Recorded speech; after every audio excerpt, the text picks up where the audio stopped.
नमस्कार। हमारी आज की कहानी है नकाब। बहू, बाहर मत निकला कर, तुझसे नज़र लग जाएगी। सुमन फटाफट पोछा लेकर बाहर निकली ही थी कि सास विद्या जी ने आकर उसे रोक दिया। अरे बहू, बाहर कहाँ जा रही है? देख नहीं रही कितनी तेज धूप हो रही है?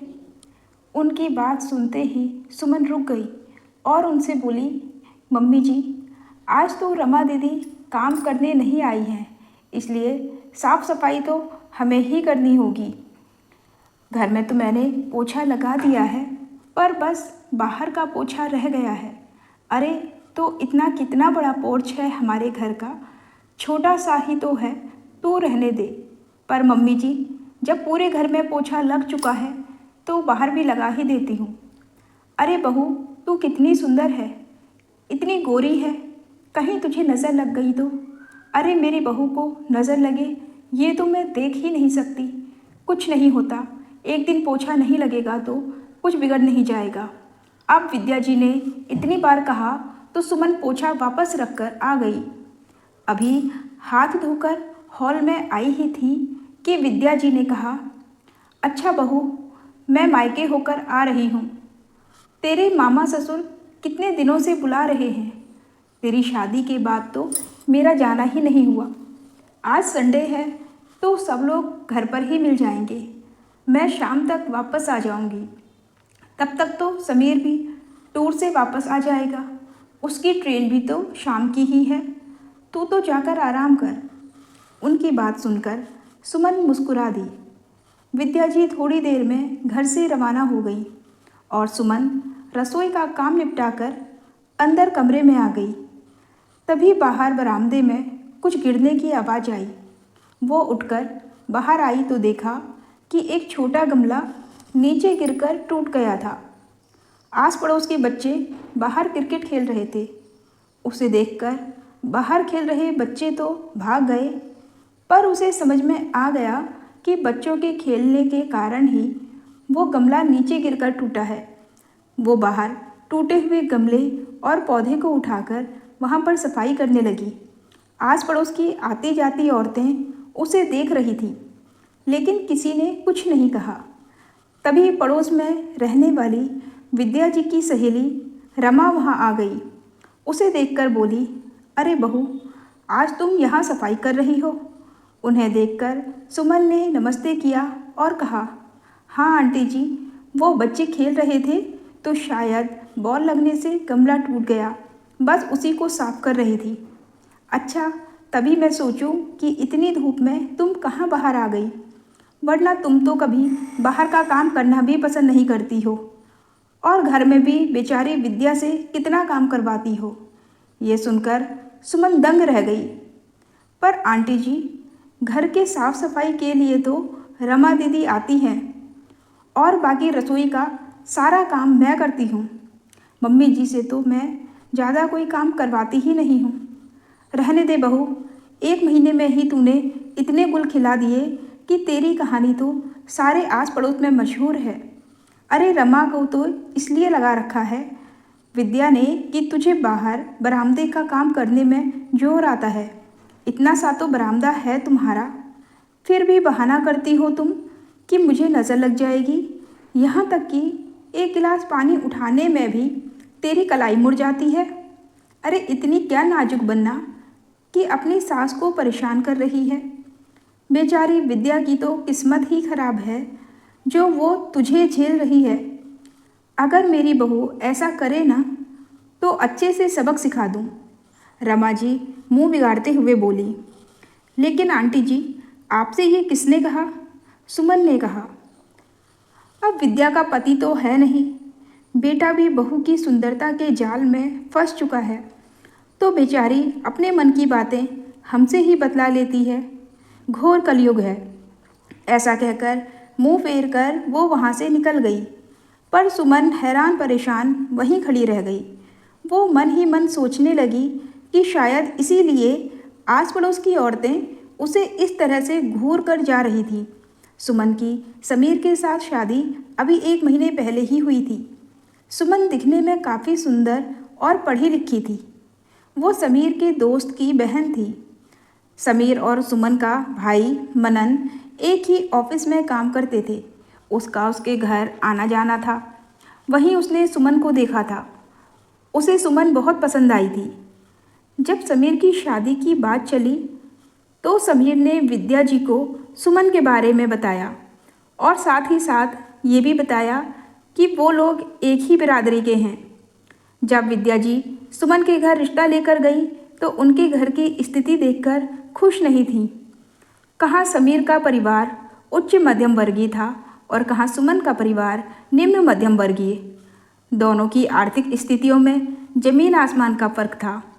विद्या जी को पूरी उम्मीद थी कि सुमन का परिवार उनके मन मुताबिक दहेज नहीं दे पाएगा, इसलिए एक बार तो उन्होंने मना कर दिया।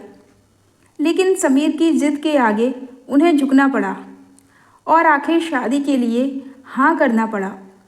खैर, अभी 1 महीने पहले ही दोनों की शादी हुई थी। विद्या जी यूँ कभी सुमन को परेशान नहीं करती थी, लेकिन वो बाहर आस पड़ोसियों को ये सब बातें बोल रही थी, इसका तो उसे अंदाज़ा भी नहीं था। अब आस पड़ोसियों को बोल रही थी तो जाहिर सी बात है रिश्तेदारों को भी बोल ही रही होंगी। खैर, सुमन ने ठान लिया कि अब विद्या जी आएंगी तो वो इस बारे में उनसे बात जरूर करेगी। शाम को जब विद्या जी घर पर आई तब तक समीर भी घर आ चुका था। इस बारे में सुमन ने उसे कुछ भी नहीं बताया था। उन्हें देखकर समीर ने पूछा, अरे वाह मम्मी, आज तो मायके जाकर आपका खून खुशी के मारे दुगना हो गया होगा। हाँ, तो उम्र चाहे कुछ भी हो जाए, पर मायके जाने की खुशी तो सारी दुनिया की खुशियों से अलग है। इतना कुछ मन में दबा होता है, वो सब कुछ बोलने में आ जाता है। सुमन जी सोफे पर बैठते हुए बोली, हाँ ये तो है, आखिरकार औरतें मायके जाती ही क्यों हैं? अपने ससुराल की बातें करने। समीर हंसते हुए बोला। उसकी बात सुनकर विद्या जी भी हंस पड़ी। फिर वो सुमन से बोली, अरे बहू, जरा 1 गिलास पानी तो पिला देना। लेकिन सुमन सोफे से टस से मस नहीं हुई। ये देखकर समीर ने कहा, सुमन, मम्मी कुछ कह रही हैं, तुम्हें सुनाई नहीं दिया? उसकी बात सुनकर सुमन ने कहा, सुनाई तो दिया था समीर, लेकिन क्या करूं? 1 गिलास पानी उठाने में कहीं मेरी कलाई मुड़ गई तो? तुम्हें पता है ना कि मेरी कलाई कितनी नाजुक है। ये सुनकर समीर हैरानी से सुमन की तरफ देखने लगा। सुमन, ये तुम क्या बोल रही हो? समीर, ये मैं नहीं कहती हूँ, ये तो मम्मी जी सबको कहती हैं कि मेरी कलाई इतनी नाजुक है कि मैं 1 गिलास पानी तक नहीं उठा सकती, कहीं मुझे नज़र ना लग जाए। इस कारण तो मैं घर के बाहर भी साफ सफाई नहीं करने जाती, है ना मम्मी जी? ये सुनकर विद्या जी के चेहरे की हवाइयाँ उड़ गईं। वहीं समीर उनकी तरफ हैरानी से देखने लगा। मम्मी जी, आखिर क्या मज़ा आता है आपको मेरी इस तरह से बुराई करने में? मैं तो ज़बरदस्ती आपके घर की बहू बनकर नहीं आई थी ना, आप खुद मुझे लेकर आई थी। फिर बिना सिर पैर की बातें क्यों? उसकी बात का विद्या जी कोई जवाब नहीं दे पा रही थी। ये देखकर समीर ने कहा, मम्मी, माना कि सुमन मेरी पसंद थी, लेकिन जिद के कारण वो आपकी बहू बनी। लेकिन है तो अब आपके घर की बहू ही ना। मुझे तो लगा था कि आपने उसे अपना लिया, लेकिन आप तो हमारे पीठ पीछे लोगों से इस तरह की बातें कर रही हो। खुद को बेचारी साबित करने से आपको क्या मिल जाएगा? आखिर समीर के पूछने पर विद्या जी बिफर पड़ी। ये मुझे पसंद नहीं है। माना कि सुंदर है, पर ऐसी सुंदरता का क्या करूं? क्या लेकर आई है ये अपने मायके से? कुछ भी नहीं, खाली हाथ आ गई। तूने रिश्तेदारी में, आस पड़ोस में, मेरी सहेलियों में मेरी नाक कटवा दी।